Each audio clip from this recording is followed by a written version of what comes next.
Hi welcome to electrical command.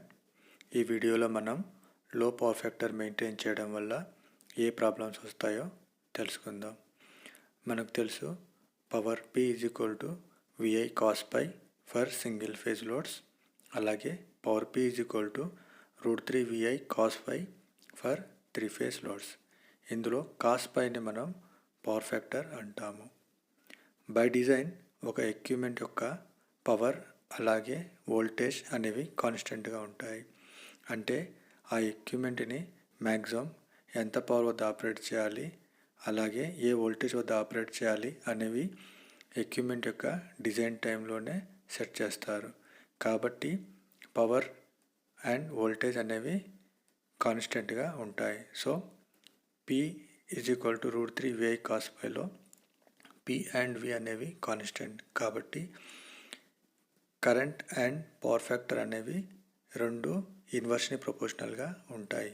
అంటే power factor decrease అయితే current అనేది ఇంక్రీజ్ అవుతుంది. ఫర్ ఎగ్జాంపుల్, ఒక 15 HP 3 ఫేజ్ 415 volt మోటార్ని తీసుకుందాం. ఆ మోటారు ఫుల్ లోడ్ వద్ద ఆపరేట్ అవుతుంది అనుకుందాం. దాన్ని different power factors let's say 0.8 and 0.9 వద్ద ఆపరేట్ చేస్తే ఏం జరుగుద్దో చూద్దాం.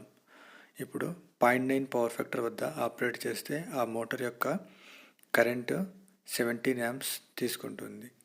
అదే మోటార్ని మనం 0.8 పవర్ ఫ్యాక్టర్ వద్ద ఆపరేట్ చేయడం వల్ల ఆ మోటార్ యొక్క కరెంటు 19.12 amps పెరుగుతుంది. అంటే మోటార్ని మనం లో పవర్ ఫ్యాక్టర్ వద్ద ఆపరేట్ చేయడం వల్ల ఆ మోటార్ యొక్క కరెంటు ఇంక్రీజ్ అవుతుంది.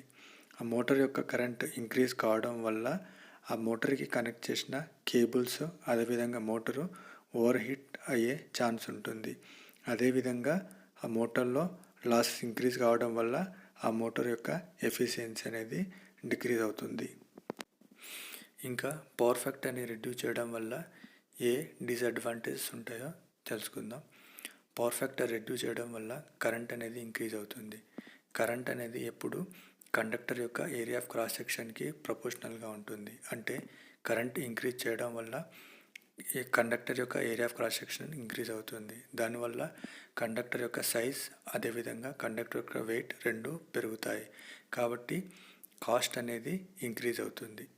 అదేవిధంగా కరెంట్ ఇంక్రీజ్ కావడం వల్ల ఏరియా ఆఫ్ క్రాస్ సెక్షన్ పెరుగుతుంది. అంటే మన ఎలక్ట్రికల్ ప్యానెల్ యొక్క బస్ బార్ సైజ్, అదేవిధంగా దాని యొక్క కాంపోనెంట్స్ సైజ్ కూడా ఇంక్రీజ్ అవుతుంది. కాబట్టి ఓవరాల్ ఎక్విప్మెంట్ యొక్క డిజైన్ కాస్ట్ అనేది పెరుగుతుంది. పవర్ ఫ్యాక్టర్ని రెడ్యూస్ చేయడం వల్ల కరెంట్ ఇంక్రీజ్ అవుతుంది. సో కాపర్ లాసెస్ అనేవి ఇంక్రీజ్ అవుతాయి. ఎందుకంటే కాపర్ లాసెస్ మనం I² లాసెస్ అని కూడా అంటారు. కాబట్టి కరెంట్ ఇంక్రీజ్ కావడం వల్ల I² లాసెస్ ఇంక్రీజ్ అవుతాయి. లాసెస్ ఇంక్రీజ్ కావడం వల్ల ఎక్విప్మెంట్ యొక్క ఎఫిషియన్సీ అనేది డిక్రీజ్ అవుతుంది. ఇంకా పవర్ ఫ్యాక్టర్ని రెడ్యూస్ చేయడం వల్ల కరెంట్ ఇంక్రీజ్ అవుతుంది. సో వోల్టేజ్ డ్రాప్ అనేది కూడా ఇంక్రీజ్ అవుతుంది. ఎందుకంటే వోల్టేజ్ డ్రాప్ V = IR.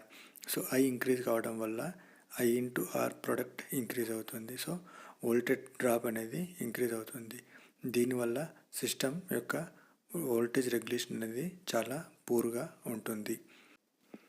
అదేవిధంగా మనకు తెలుసు పవర్ ఫ్యాక్టర్ kW/kVA. అంటే పవర్ ఫ్యాక్టర్ రెడ్యూస్ చేయడం వల్ల kVA అనేది ఇంక్రీజ్ అవుతుంది. అంటే ఎక్విప్మెంట్ యొక్క డిజైన్ అనేది ఇంక్రీజ్ అవుతుంది.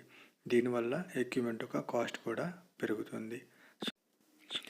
సో సిస్టమ్ యొక్క పవర్ ఫ్యాక్టర్ రెడ్యూస్ చేయడం వల్ల ఎగ్జిస్టింగ్ ఎక్విప్మెంట్ ఓవర్ హీట్ అయ్యే ఛాన్సెస్ ఉంటాయి. అదేవిధంగా ఎక్విప్మెంట్ లాసెస్ ఇంక్రీజ్ అవుతాయి. దానివల్ల ఎక్విప్మెంట్ యొక్క ఎఫిషియన్సీ అనేది డిక్రీజ్ అవుతుంది. అదేవిధంగా సిస్టమ్ వోల్టేజ్ అనేది అన్స్టేబుల్ అవుతుంది. దీనివల్ల పూర్ వోల్టేజ్ రెగ్యులేషన్ అనేది ఉంటుంది. అదేవిధంగా ఎక్విప్మెంట్ యొక్క కాస్ట్ ఇంక్రీజ్ అవుతుంది. అదేవిధంగా ఎక్విప్మెంట్ యొక్క డిజైన్ స్పెసిఫికేషన్ కూడా ఇంక్రీజ్ అవుతాయి.